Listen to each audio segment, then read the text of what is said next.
मनर जो उत्साह रही आम सहित चिर ऋणी रहीचु रहीबु एवं लोक काम करने माध्यम प्रयास करूँ। दामानी गैलेरी ठारे सांसद मंत्री और विधायिका को संबर्धना। ढेंकानाल जिला हिंदोल ब्लॉक रो दामानी गैलेरी ठारे आज सांसद मंत्री और विधायिका माननकु संबर्धना दिया जायतिला। एथिरे सांसद मंत्री और विधायिका समस्त निज निजर मंतव्य रखिथिले। सारा राज्य रे आगरु जो दुर्नीति हेउतुला ताहार पर्दाफाश कराजिबो और प्रत्येक व्यक्ति किपरि सब सुविधा पाइबे से बाबद रे मंत्री मंतव्य दैथिले।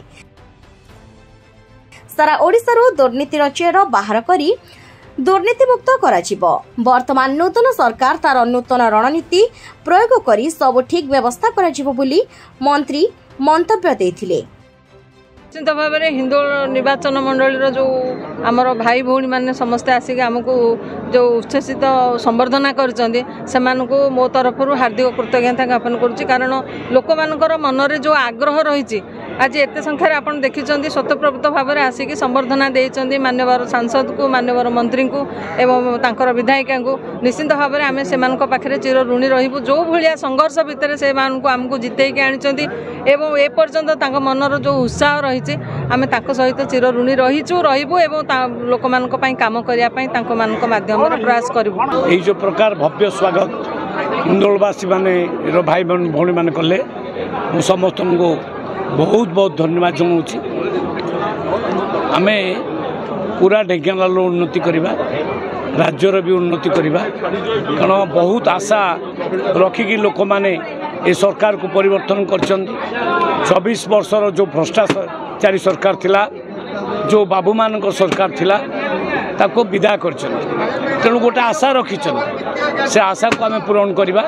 हिंदोल समेत कामाख्यानगर पर्यटन नहीं ढेंकानाल पर्यंत पूरा विकास हम लोक मानकर आशा जहाँ अच्छी ताठू अधिका मध्य कार्य करा विशेषकर कृषक मानक पई जलसेचन व्यवस्था आम करवा।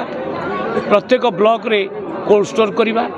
कृषक मानकू क्विंटाल पिछा धान 3100 टଙ୍କା आम दवाई ऑलरेडी डिक्लेयर कर देइचंती माननीय मुख्यमंत्री।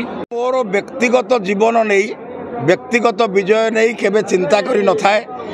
भारतीय जनता पार्टी रो विचारधारा आदर्श आधारित राज्य सरकार गठन पाई मु प्राय 49 वर्ष हैला पिला दिनु काम आरंभ करिथिली एवं मु थरे राज्यसभा को जाइथिली।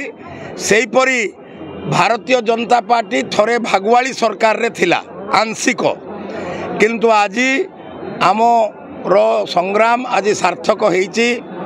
सारा ओडिशा रे परिवर्तन रो हावा सफल होईची। ओडिशा रे बीजेपी रो सरकार प्रतिष्ठा होईची।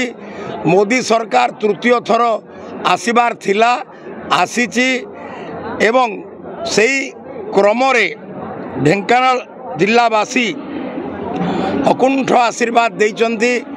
जिलार 4 रु 4 विधानसभा आसन ढेंकानाल लोकसभा 7 रु 6 विधानसभा आसन एवं मु जो 91 मसीहारू लोकसभा कंटेस्ट करे पुराना नुआ ढेंकानाल 10टी विधानसभा आसन रे मते भोट मिली।